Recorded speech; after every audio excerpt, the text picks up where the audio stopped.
All right, so my name is Chris Morrison. I'm the marketing manager here at Zoracle Profiles. We're going to go ahead and kick this off. We'll, of course, provide a recording afterwards for everyone who signed up. So to go ahead and start, I'd like to introduce Rebecca Monet, Chief Scientist here at Zoracle Profiles, and she'll go ahead and jump into it. All right, let me start the recording real quick. All right, welcome everyone. I'm actually really excited about this event and endlessly grateful to Terry, Dan, and Adrienne for joining us today. So those of you that don't know me, that's me, the older of the two that you're seeing on the screen there. Scientist, boogie boarder, cupcake lover, and the scientist behind the spot-on profile Zoracle's tool that franchise brokers and business brokers use to help match prospective franchisees to franchise systems. But more importantly, let's talk about our esteemed panelists that are going to discuss Oh my God. Uh-oh, we need to put some things on mute there. Thank you. All right. So here's our esteemed panelist. This is Daniel Durney. Dan is a franchise development pro, been in the franchise space for many, many years, on the inside, on the outside, and also as a franchisor. So I love the idea that he's part of this panel today and will be bringing some perspective to you if you haven't sold franchises, how to work with a franchise development individual inside, how to work with a franchisor, and make those kinds of matches. So Daniel is a stand-up comic. I also call him the human peacock because when he walks in the room, everybody recognizes him. And he's a massive music lover. So Terry Kelm, I'm still getting to know Terry. Terry and I have been connected on Facebook forever as well as on LinkedIn, and his reputation precedes him. When I decided to put something like this together, one of the first people that got recommended to me to reach out to get advisement from was Terry. So Terry is a husband. He's a father of 3 beautiful girls. I understand they are competitive dancers, so this has got to cost you a gazillion dollars just to keep Amen, Rebecca, amen. And my granddaughter, who's 19, is a dancer, a competitive dancer, and I can tell you I know what it costs to keep them in costumes and these competitions. So husband, father of 3 girls, and what I would call a wallet to those 3 girls. And my dear, dear friend, Adrienne Leigh. Adrienne and I go back probably 15, 20 years. Adrienne has a strong background in both franchise brokering and business brokering, just as Terry Kelm does. And what I love about Adrienne is her sense of adventure. She truly is an entrepreneur in and out and understands the folks she's working with and what they're going through when they're making a decision to either buy a going concern or choose to go into franchising. So this is my dear friend, Adrienne. So I was wondering if I could start this off, Terry, with you. Could you tell us a little bit about your background and then at what point or how you made the decision that franchising is another great opportunity for your clients? Yeah, sure, that'd be great. You know, for us, and I'm going to kind of speak for Sunbelt business brokers in general because that's how I got involved in both franchise resales as well as new franchise opportunities. And for Sunbelt Corporate, you know, the decision really was relatively a simple one, and that is it came down to numbers. You know, we looked at the number of people that came into our offices on a daily, weekly, monthly, annual basis looking to buy existing businesses, and what we found was about 95 to 97% of those people ended up not buying something from us. And you have to attract a lot of people into your business if you know 95% of them aren't going to buy. So we looked at new franchises as an opportunity to put another arrow in the quiver, if you will, to be able to show prospective buyers of businesses other opportunities that may suit their needs and may fit what they're looking for. So for us, it was just we have a high number of people that come see us. We have a high number of people that don't find an existing business that they want to buy at the time they visit us. And we wanted to be able to say to them, hey, we have some other things we could show you on the new franchise side. Excellent. 95%. That's incredible. So you've spent this time, money, and energy to attract a potential buyer of a business, only to have 95% of them walk away. So it was just a practical decision for it was a practical financial decision. That's exactly right. Interesting. So Adrienne, address it from your perspective, because my understanding is you started in franchising as a franchise broker first and then added the business brokering. So what made you shift the other direction or decide to do both? It was almost exactly the same thing, but in reverse. It's that arrow in the quiver thing. You know, I loved franchise sales, but it was also the kind of feast or famine of, there were great years, there were lean years. So it was, for me, I think, an idea of, let me even out my income stream a little bit, when I felt like there was an opportunity to maybe do something else that would fill in some of the gaps. So, you know, business brokerage was just another arrow in the quiver that I could do also. So there was that component to it. So, and you yourself came with a, bunch of business experience already, owning businesses yourself, and you still own a manufacturing company. So the ability to relate with someone that wants a going concern, or if something's not available, being able to make that shift to be considering franchising, you're able to sort of see it from all perspectives. You've been a franchisee also.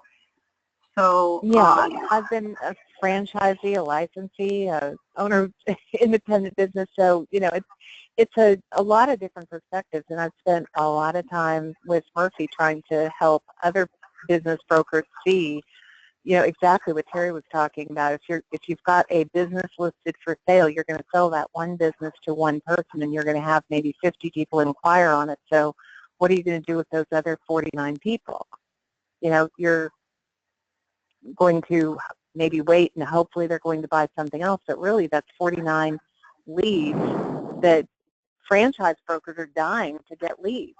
Franchise brokers buy leads. So really, business brokers are sitting on a wealth of what franchise brokers are spending good money to get. So it's a great opportunity, I think, for business brokers to take advantage of what franchise brokers are paying good money for. Exactly. So using that same database of prospective business owners to discuss, here's another way that you can go into business, this thing called franchising. Exactly, yes. Love it. So Dan, tell us a little bit about your background. You've been in franchising a long time also, and you've seen the world from several different perspectives. The most recent as a franchisor. Now, are you currently working with business brokers and franchise brokers? And how was that shift for you, going from franchise development to then becoming a franchisor? Did it make you more understanding of what a prospective franchisee is going through, and what a franchise broker and a business broker needs to know to be able to do business with a franchisor? Wow, that sounds like one of those multifaceted press to a politician questions. So let's see if we can start with that. First off, hashtag don't let people see your Facebook page. That was from a Stand Up to Cancer evening run here in San Diego that we got dressed up for. So that was pretty fun. Thank you. Anyway, I've been franchising about 15 years. I've been on the development side the entire time. So I've represented multiple clients, including Massage Indie, and many both business brokers and franchise brokers benefited from referring some of their clients to us when we were launching that brand, as well as many others. In some cases, they've even become area rep or regional developer or master franchisees themselves. So that's what I specialize in, is those type of so I've always kind of been included myself as part of the franchise team of the clients that I've represented. So now having an ownership position with a franchisor hasn't changed that much, except it's given me some additional perspective into some of the things that go on operationally and making sure that the fit culturally and financially is as close to perfect as possible. There's still always a leap of faith, whether the brand has 30,000 units like a Subway or whether it has one unit and just getting started. It's important to bring in the right people when you're especially launching a brand, and I work with emerging brands primarily. As far as the working with the brokers, I still always have believed, and still do now, that the best qualified leads in the country are in the hands of the business brokers, because of what Terry talked about, their proactive marketing of listings, etc. They're the best qualified. They're actively looking, as opposed to kind of in their bunny slippers 2 in the morning, just clicking on things just to see what kind of responses they get. So to that point, back to you, Terry, I attended the IBBA conference in Dallas last month, and I was really surprised how few business brokers also include new franchise sales. What's the deal with that? Is it just they're so busy with what they're doing that they don't need the extra quiver, as you and Adrienne mentioned? Is it just, what's the deal? Why are more brokers not offering franchises? I think there's a couple of things at play. One is time. Successful brokers have a full plate of businesses for sale, and that does take up a lot of time. I also think that there is every business broker, okay, I don't want to stereotype here, I'll say most business brokers that I've met believe that they are going to get a $1 million listing and sell that business and make a $100,000 commission every single day. And when they look at the franchise referral side of things and see that most commissions are $20,000 to $30,000, they'd rather take that same buyer and put them in $1 million business and make $100,000 than put them in a franchise and make $20,000 or $30,000, completely forgetting the fact that that buyer is one of the 95% that isn't going to buy existing business resale. So it's a little bit of hard-headedness there and stubbornness on the broker's side of things. Believing that they're going to sell a resale for a higher commission to every buyer that walks in the door. And the third thing is there is a mentality difference of selling an existing business to becoming a consultant and helping somebody find the right franchise. It's a different skill set. We've seen many examples. Adrienne is one, and Joan Young, who you mentioned earlier, would be another one. Who of people who can do both and do both very, very well. But it's not for everybody. And I know we're going to maybe address this topic a little further down the line. But I think those three things are at play when you look at why brokers are not in the franchise sales game. So some of it's a mindset of the business broker, plus it's a new set of skills, because the franchise sale is a little different than selling a going concern. So some can make that transition and go from one type of sale to another type of sale, and others are just expert at one thing and they need to stick to that thing. Adrienne, do you have any additional kind of insight to that? Because you've gone both ways and you've done both sides very effectively. What are your thoughts on the differences of selling a franchise versus selling an established business? I think On the business broker side, if someone particularly starts on that side, they get very accustomed to being able to sell with the numbers and get caught up in talking about here's the return on investment and here's EBITDA and here's whatever the other numbers are that they want to talk about. And in franchising, you can't talk about that in a lot of cases. You know, there may be an item 19 earnings claim and there may not be. And even if there is, you have to be very careful what you say. And if there isn't one, you can't talk about it at all. And for a business broker, that's like saying, you know, you've just cut them off the knees. You know, that's, well, then how am I going to sell? I don't understand. Just Yeah. cut out half of their pitch. And other than that, you know, it's that kind of blue sky selling when you're talking about a franchise.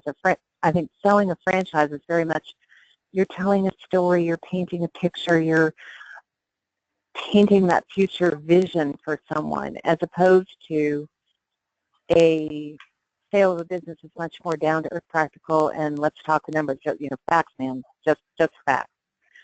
And those are two very, very different skill sets when you talk about business broker versus franchise broker. So Interesting.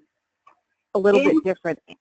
And it's also learning the inventory. It's one thing to say, go sell a franchise. It's another thing to say, get online, look at whatever brokerage group you're with and figure out, of the multitude of franchises that you have at your disposal, what are the good ones?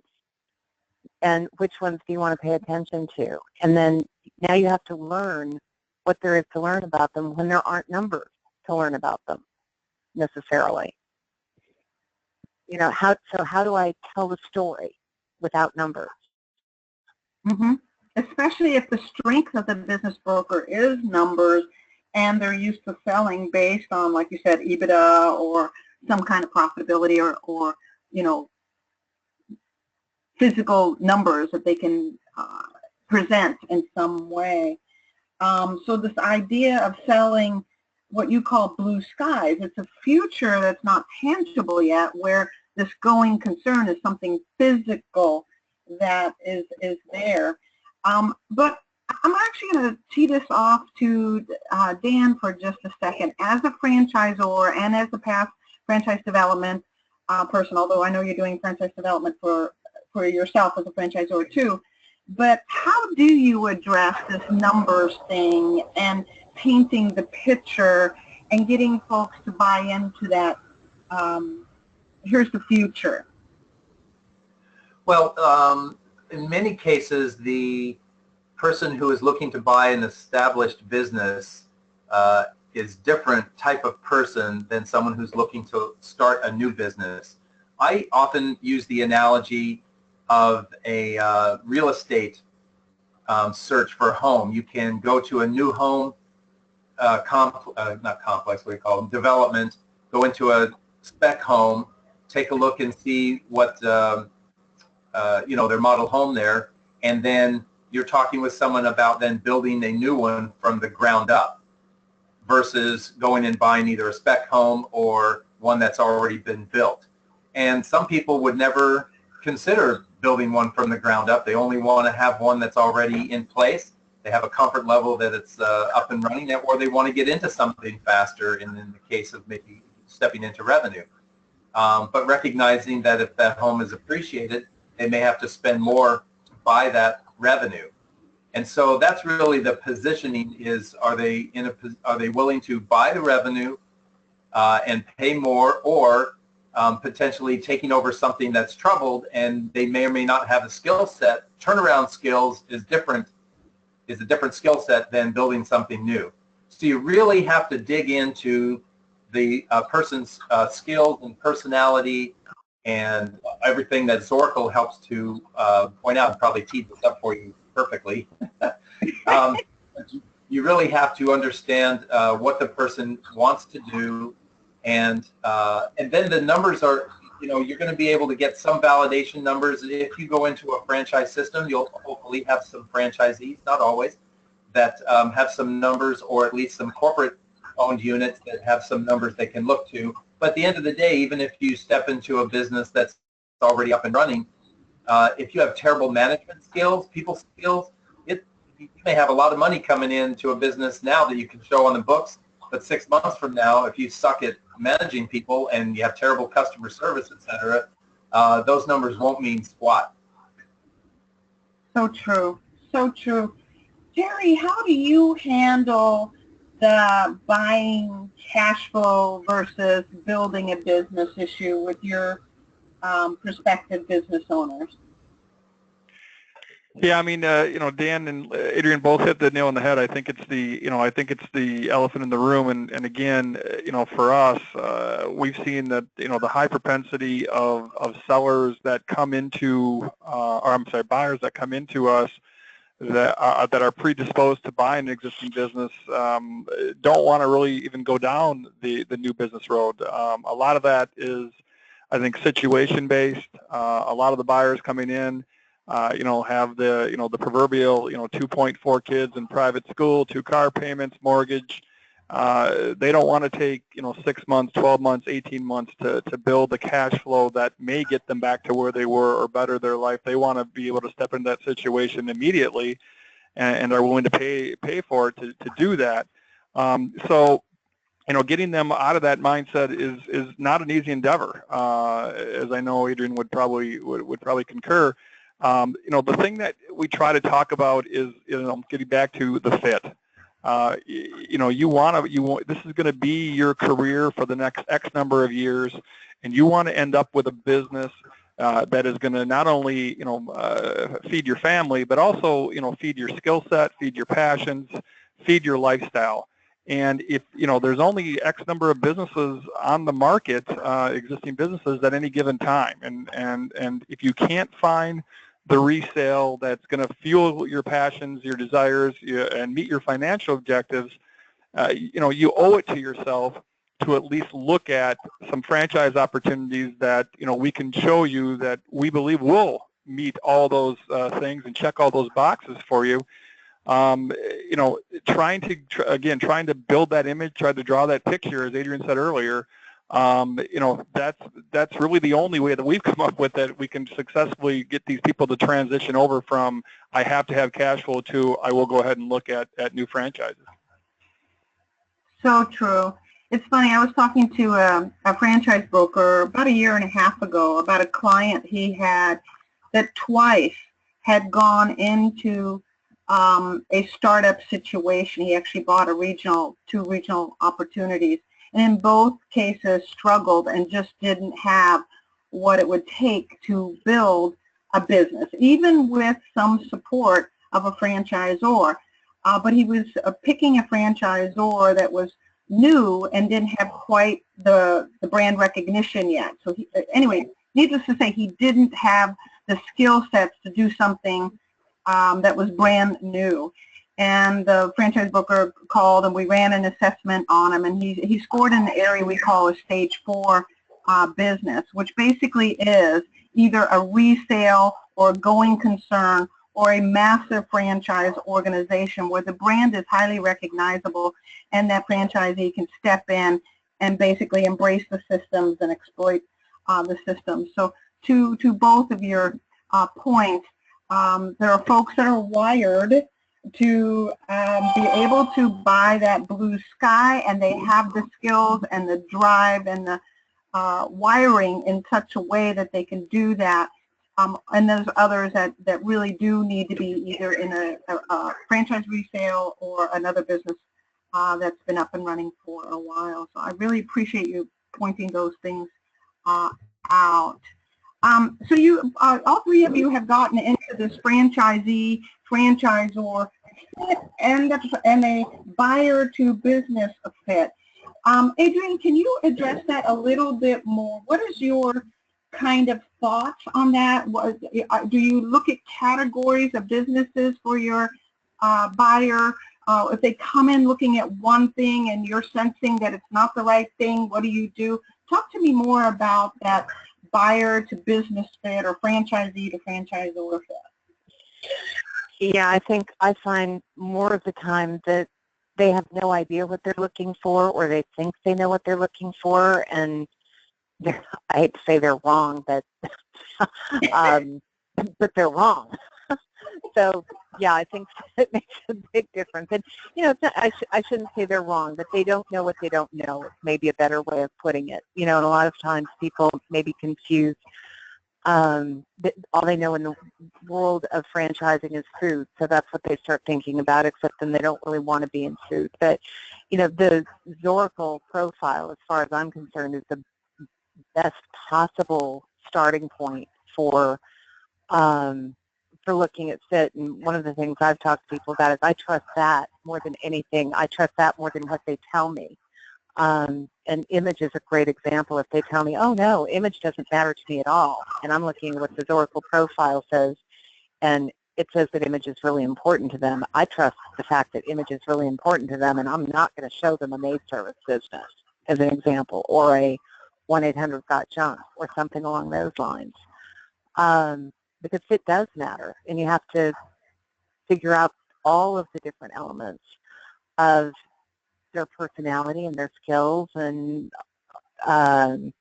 their interests and their past performance. And I think the profile that you have sums all that up if you understand how to read it. And I think, you know, there's some elements of that take some getting used to, but that's my go-to as far as the fit overall.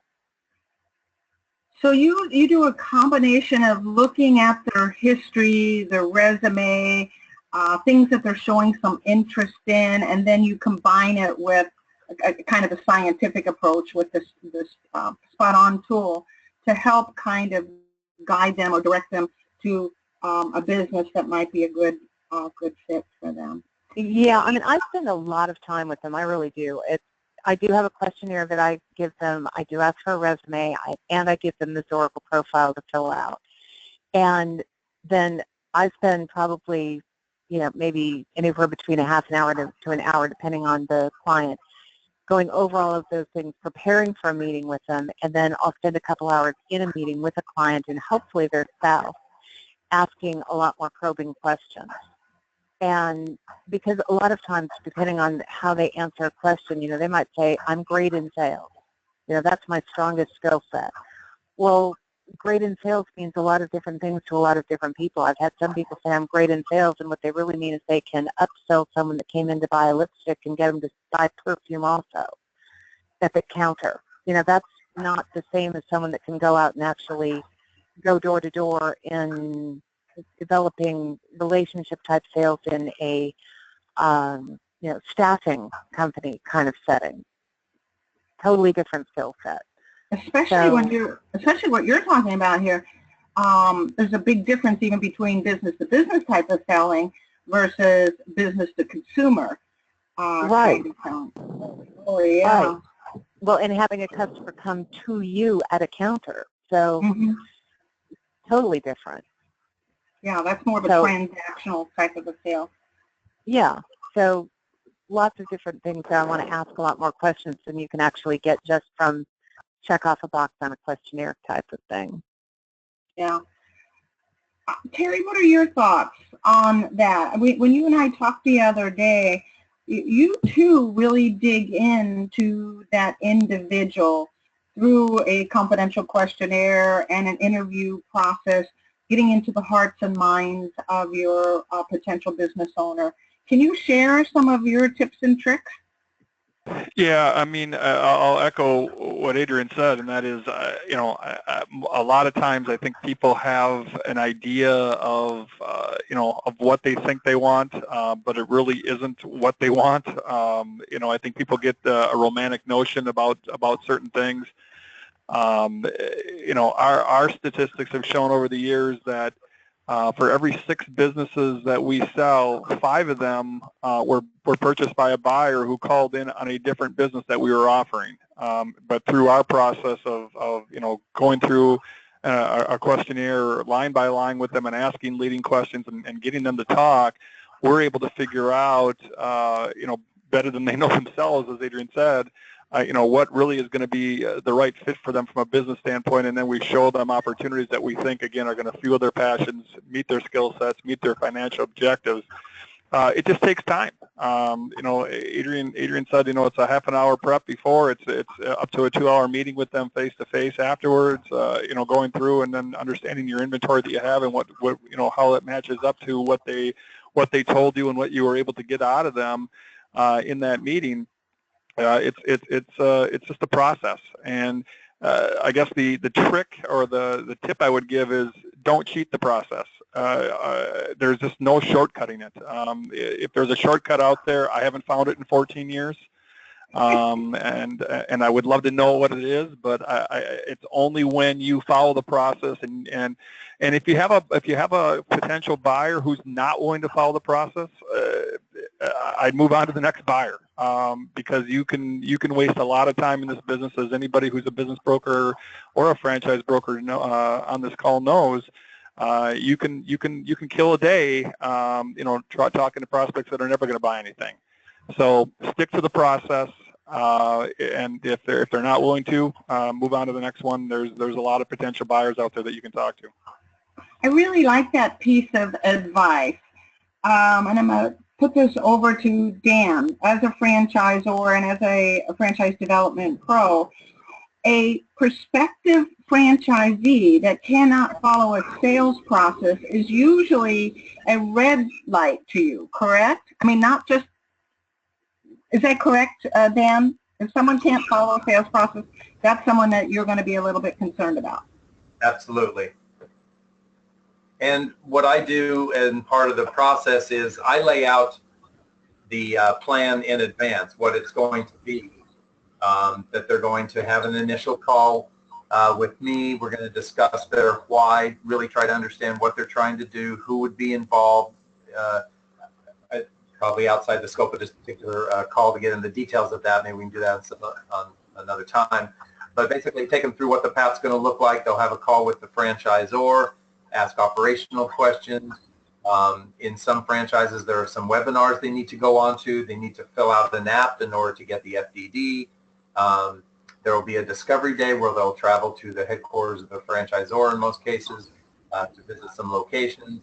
And it's really a mutual discovery process. The franchisor is wanting to be sure that it's going to be a good fit, and they're going to be dealing with them for the next 10 years. It's not going to be a nightmare. So, yeah, the process is laid out in advance. The timing of when they would like to open is established, and we work backwards from that.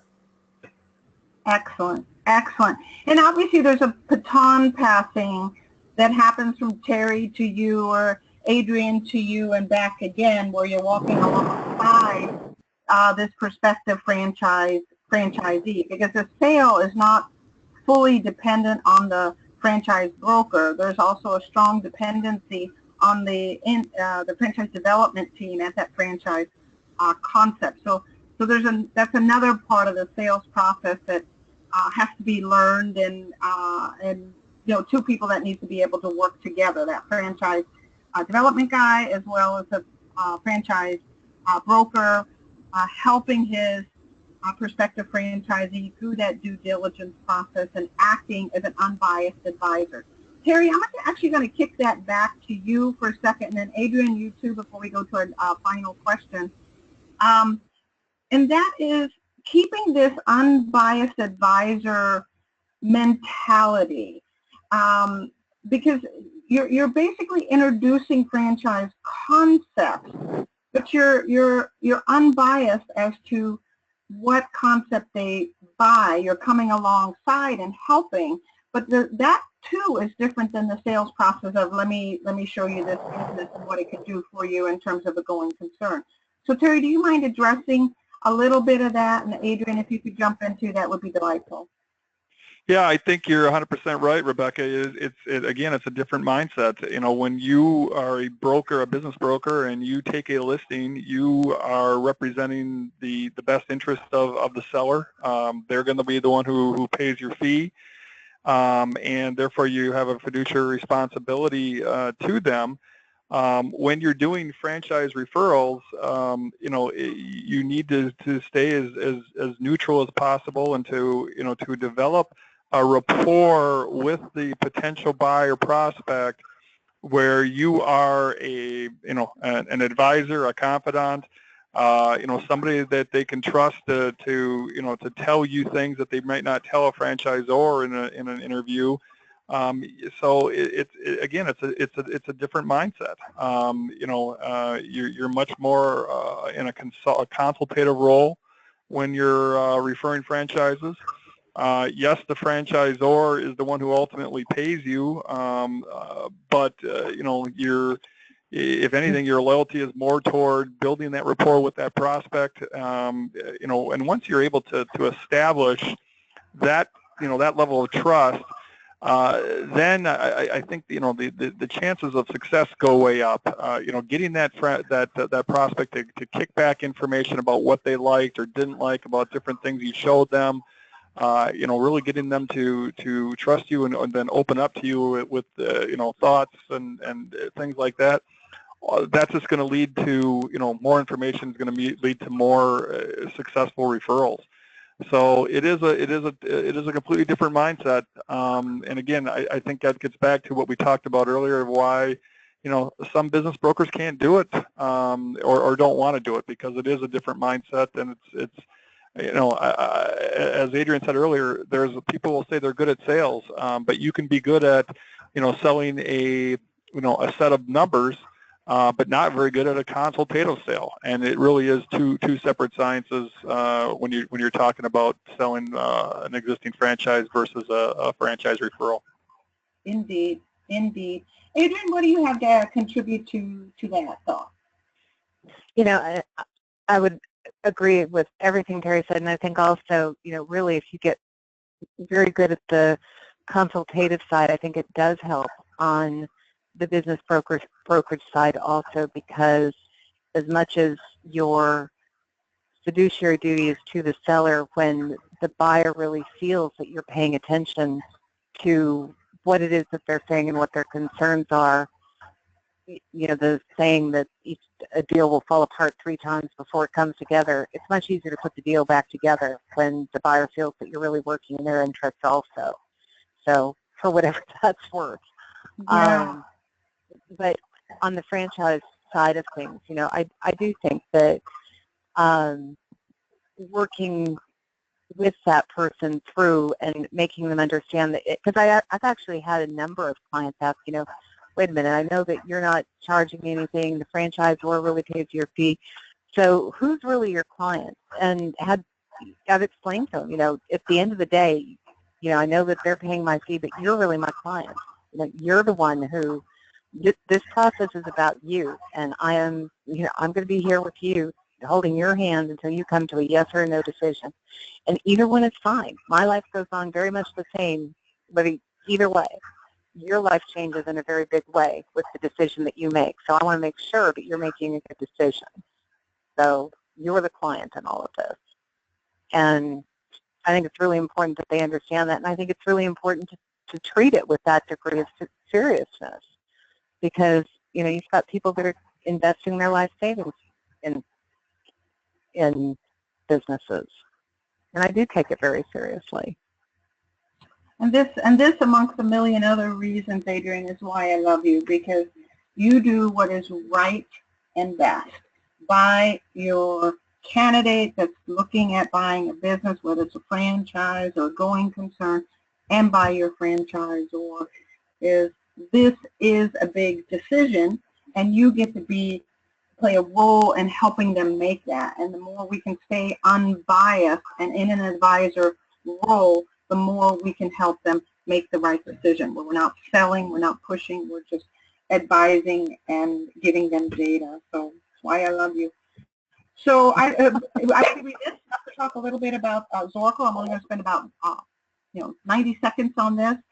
All 3 of you have mentioned this thing about fit, and I just wanted to point out that there are ways to determine if a franchisee or prospective franchisee is a fit.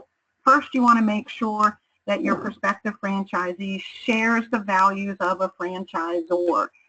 Think of it as a marriage. This is a 10-year contract. This isn't someone buying a business and being left alone. This is a marriage of sorts, so we need to have them sharing values so there's a long-term relationship and a basis for strong communication and compatibility. Second, make sure you choose a business that the franchisee fits within that franchisor stage of growth. The example I gave a little bit earlier is of the prospective franchisee that bought a business that was an early stage business, and he was not a good fit in that. He needed to be in a later stage franchise system, or he needed to buy a going concern. Third, make sure that the prospective franchisee fits in the culture of the franchise system. You've been in jobs where you weren't a cultural fit. Make sure you're not putting a franchisee into a franchise system where they're just not culturally a good fit. They can't appreciate the best practices. Next, make sure that they can comply and leverage the franchisor system. There are individuals that can't follow rules. They're nonconformists. They like to bend things. Franchisors have rules. And so we need people that can embrace and comply and leverage the franchisor system. And finally, and you guys have addressed this beautifully already, is that to take a look at the core competencies. But from our perspective at Zoracle, it's not just the core competencies we want to take a look at, but how they complement what the franchisor has. We want the prospective franchisee to be strong in the areas that the franchisor is weak and vice versa. So there's an interdependent long-term relationship.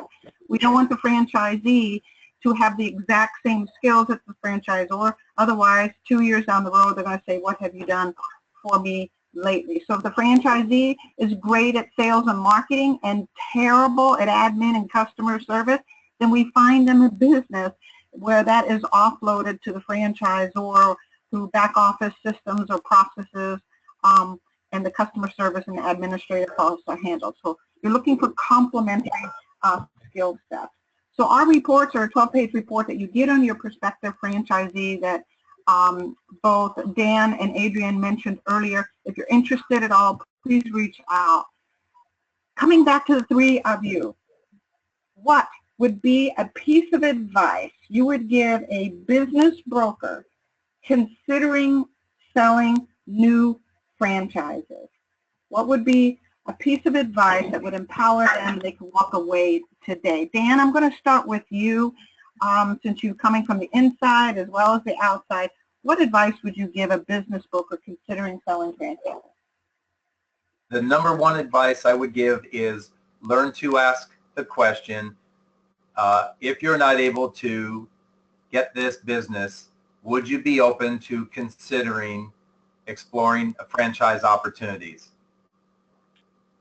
So how soon would you do that? Would you do that on the first meeting with this person? They're coming in looking at a going concern. Would you do that right away, or is that something after, you know, this deal is going south? Where would you handle it? Well, not having been a business broker, but imagining if I were, so I'm interested to hear what Terry and Adrienne say. In my opinion, if you've spent money to list a business, you owe it to that business to explore whether that inquiry is a legitimate candidate for that business first.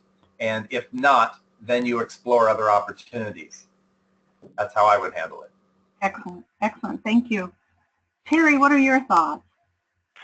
Let me just, if I could, I'll answer your question, but I want to go back to what Dan just said and answer the question you asked him, and that is, Dan's suggestion was everybody should be asked the question about new franchises. I completely concur. And then you asked the question when. I will tell you that the most successful Sunbelt office selling that gets new franchise referrals is the Minneapolis, Minnesota office.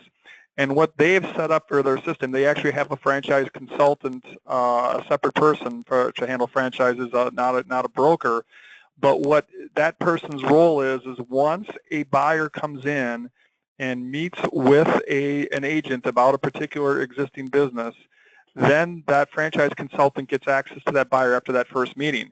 And he calls or emails, and it's a very warm call to say, hey, listen, I know you came in and met with agent X about business Y, and I'm hoping that things are going well with that, but I just wanted to call and introduce myself. I'm the franchise consultant for the Sunbelt office here, and we have hundreds of different opportunities in dozens of different industries. And if you can't find the existing business that you like or that fits your skills and your passions, I'd like to sit down with you and show you some of those opportunities. It's a very warm call. It's a very not a pushy call. Again, it's kind of consultative. But what it does do is it lets the buyer understand that there are more options than just the ones they thought they wanted to look at. And B, it also, kind of gives a little more breadth to the organization. We don't just sell existing businesses. We have other things that we can help you with. So I just wanted to interject those two things. I think Dan's 100% right. You have to do it to every one of your buyers. Don't think that that this buyer is only going to be a resale buyer or is never going to buy a new franchise. I'm every day I'm amazed, and I think Adrienne would probably say the same thing. I'm amazed by the people who are buying into franchises. I'm talking about people who have been serial entrepreneurs their entire life, who've owned dozens of existing businesses, but when they see a franchise opportunity, a model that they really like and really believe in the concept, they have no problem dipping their toe into a franchise system. So, to disqualify people based on their resume as non-franchise candidates is a big mistake. So you got to be diligent and say everybody's going to get the same treatment and everybody's going to get that phone call or that message that, hey, we also have new franchises available for sale. Excellent, excellent advice. I'm going to encourage any of our participants to put into the text chat any questions that you may have. Chris is going to field them at the end. And Adrienne, I'm going to let you answer in just a second, but I want to backtrack just a little bit to what you said, Terry. You, in the office in Minneapolis, it's a separate person that does the franchising. So it becomes an expert, a franchise expert almost from the sounds of it. And it also solves this problem of can I shift my mindset from one thing to another if I'm a business broker. So if I can train someone up in my office that can be the franchise expert, then passing the baton back and forth isn't so hard to do. Never mind, it kind of increases sort of the value of the organization. It's kind of like going to a doctor's office and you have specialists within that same umbrella that would address specific needs. So thank you for that advice. That was excellent.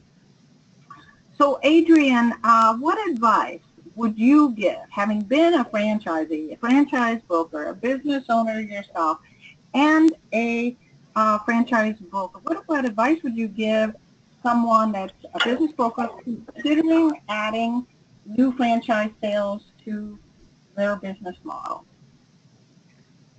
I think one of the biggest ones would be, aside from, and I would, again, I think we're all in agreement with whatever each of us are saying. I would echo again everything that Terry and Dan said, but I might also add, pick maybe 20 franchises that have kind of a broad array of industry, price range, things like that, to really learn deals, because you can't possibly learn 300 franchises when you're also dealing with business brokerage as your inventory also. But if you're really going to try and do something with it, and I would say just try and learn a limited section of inventory for what's available in your location so that you have some go-to brands that you can talk to your clientele about. And at least stick with those. Excellent. I think that's really good. Make it a point to learn some brands. Yeah, I think that's excellent advice. It's like you said, it's really difficult to learn that many brands. So if you can master 20, and then as those sell out, obviously in your territory, then you bring on more. That's much easier to master and speak confidently about. And it's so easy, having been in franchising myself 24 years, it's so easy to see that shiny object, that new concept, that new something out there, and get attracted to it. But, you know, that stable of horses, those 20 franchise concepts, get to know them, and then you can build from that. So that's excellent advice. Do any of you, the three of you, have any final comments before Chris fields some questions for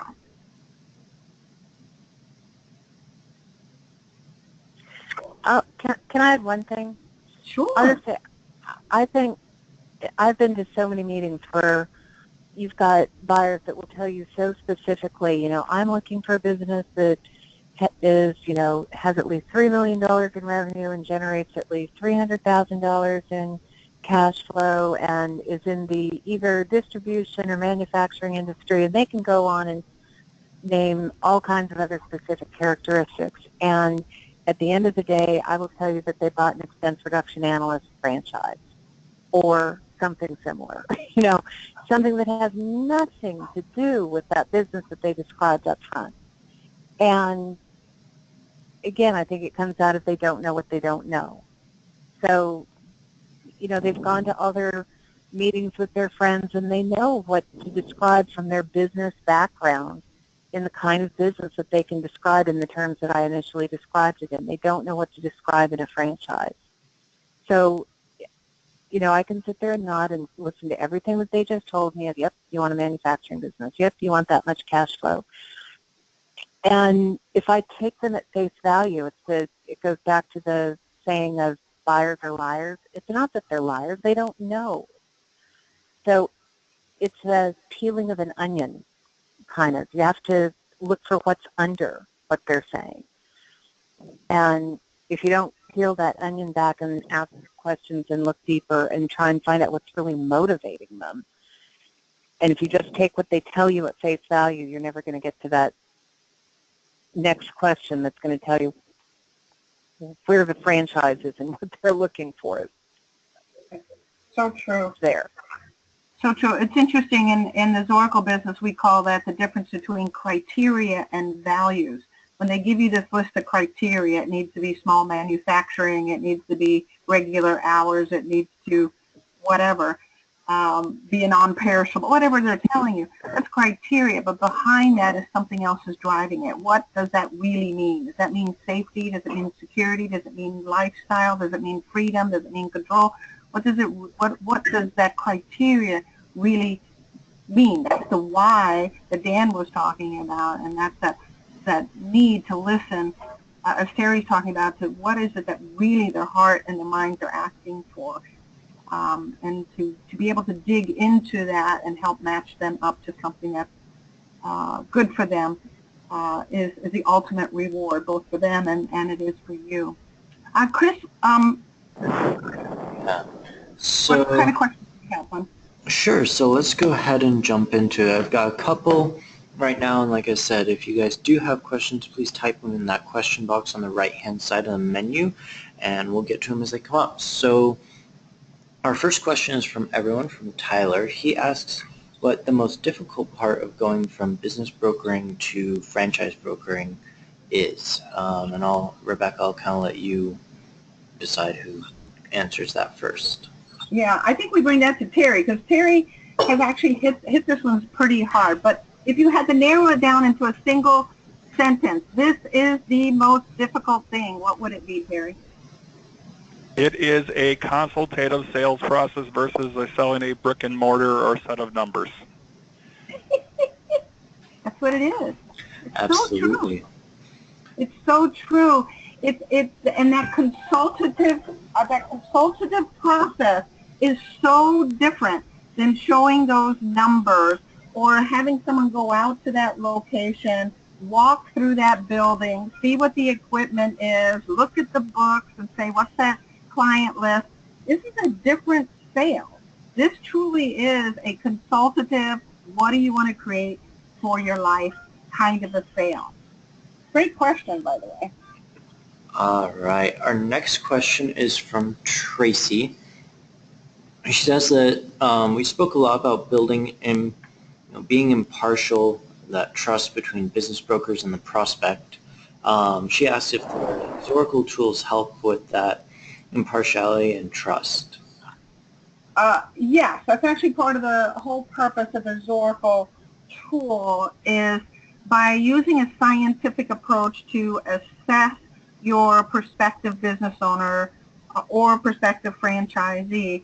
It reveals a lot of the things that could take hours and hours of questioning if you even knew what to look for. It reveals values. It reveals stages of growth. It reveals what kind of a culture that franchisee or prospective franchisee can fit in. It reveals their core competencies. It also reveals the needs and wants that they have.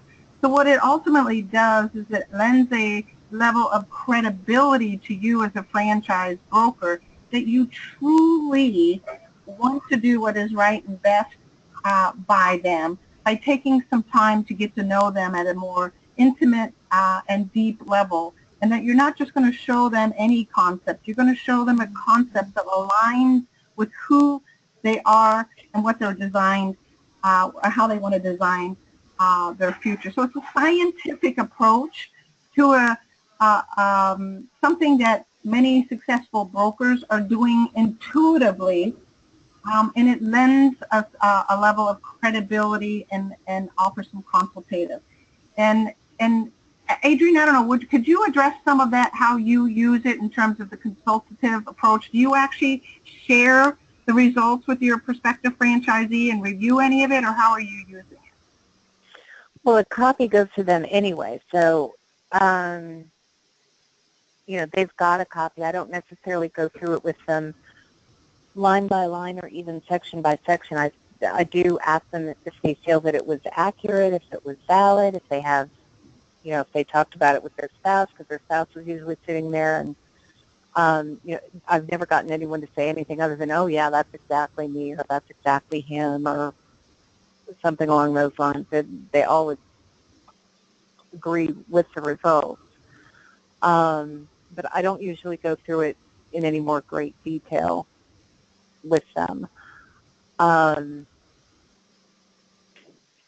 Excellent. I'm just trying to think, but I certainly go through it personally in a lot more detail than that. So as far as, and I use that a lot in terms of figuring out what concepts to show them. And then I do go through it when I am presenting a concept to them, when I'm presenting a franchise concept to them in terms of talking about, I know in the Oracle profile, well, I do a lot of showing them, I know you said that what you're looking for is X and the franchise has that, or, the Oracle profile indicated a lot of tendencies towards Y and the franchise has that. So I do it in the showing of it, but I don't review it necessarily when I'm questioning them about things. So I just take it at face value. You just take it at face value, so it's good for you, and it helps you in the matching and the presenting. That's how you use it largely, sounds like. Right. Love it. What other questions do we have, Mr. Chris? So that was actually it for now, and we're also about time. We've taken up about an hour. So if you do have a question that comes up in the next couple of days or so, please feel free to email us. You'll be getting a recording of this webinar, and we'll make sure to include our email addresses in that, so you can always send us questions. Thank you for taking the time to come and listen to us today, and thank you to our panelists who took time out of their busy days to come and present with us. Our pleasure. Thank you. No problem. Thank you. Thanks. Thanks, Adrienne. Thanks, Dan. Thanks, Terry. Welcome. Bye-bye. Bye. Bye, Rebecca. Thank you. All right, take care.